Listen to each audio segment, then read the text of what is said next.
wasn't for your grace, I don't know where I'd be without you. I'm doing the best I can. Sometimes God will bless you.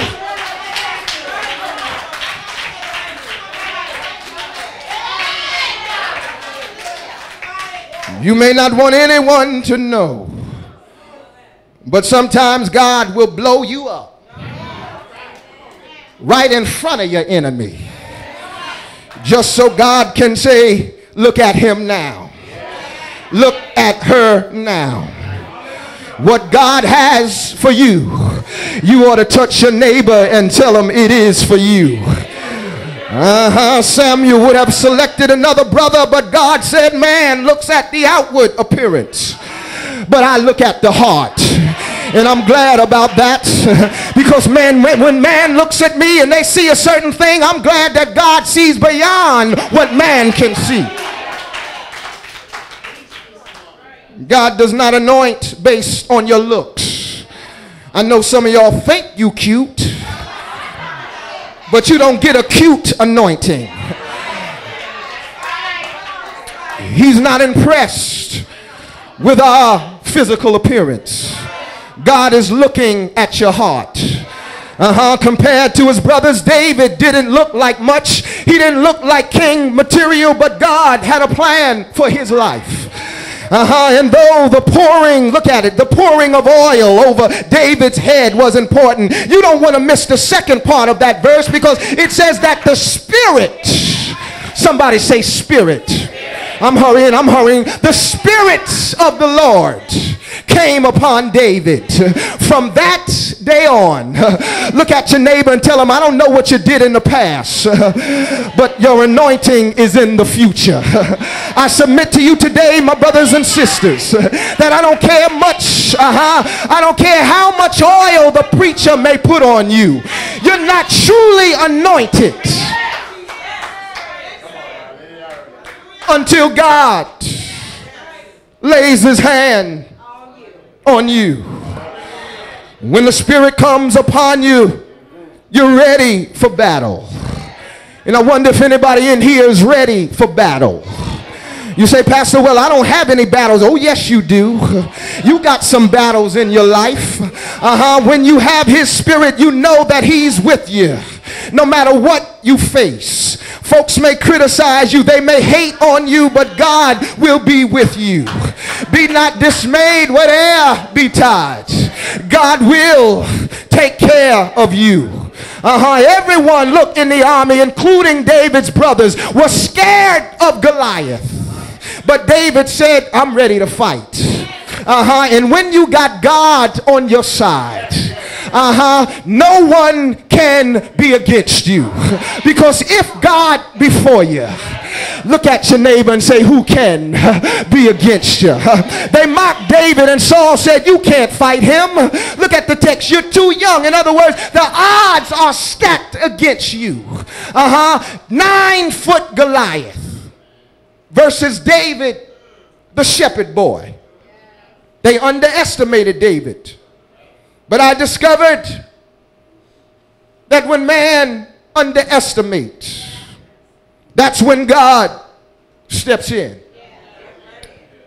When you are underestimated, the victory will always be sweeter. Have I got a witness today? Well, fact of the matter is, David never saw himself as a king, but God knew he was king material. You may be thinking, well, I don't see myself in this position. I don't see me being able to do greater things. And I've come to tell you, God sees it. God already had a plan for your life. Look what David says, because God had already prepared him for what was ahead. He delivered him from animals when he was tending his father's sheep. He told Saul that the same God that delivered me from them will deliver me from this Philistine giant. And so I came to announce today on my way to my seat that the same God that delivered you from what you went through in the past is the same God that will deliver you from whatever is in your future. All the trials, all the heartache has made you ready.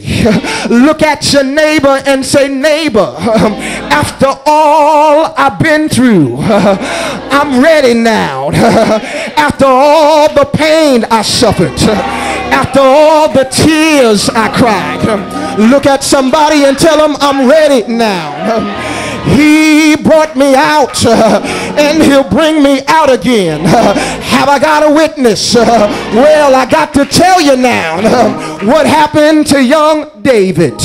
When everybody else said, I won't fight him.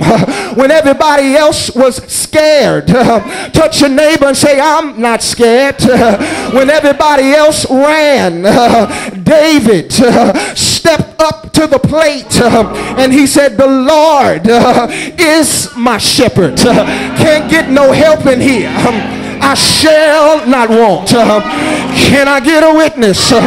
Is there anybody that's ready to walk in your anointing? Well, walk in your anointing because the Lord has a plan for your life. Look at your neighbor and say, neighbor, whatever you do, don't give up.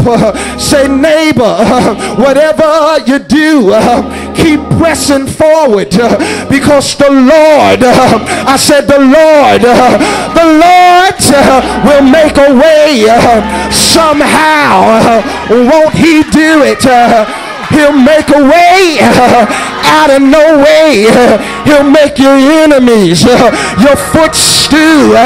He'll open doors no man can shut. Can I get a witness? Is there anybody that knows that the Lord will make a way somehow? Shout yeah, yeah.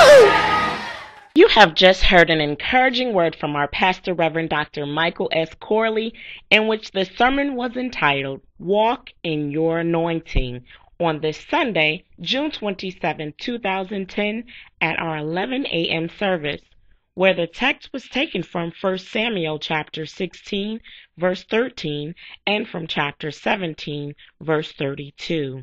If you have been blessed and would like to order more sermons, please call 718-464-0391.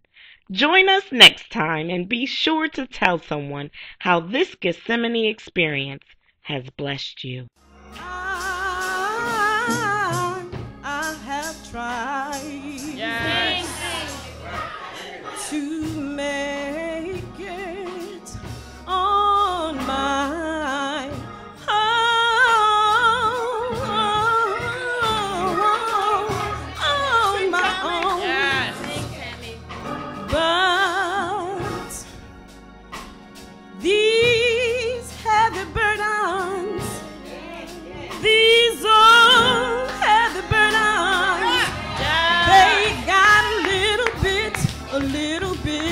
too strong.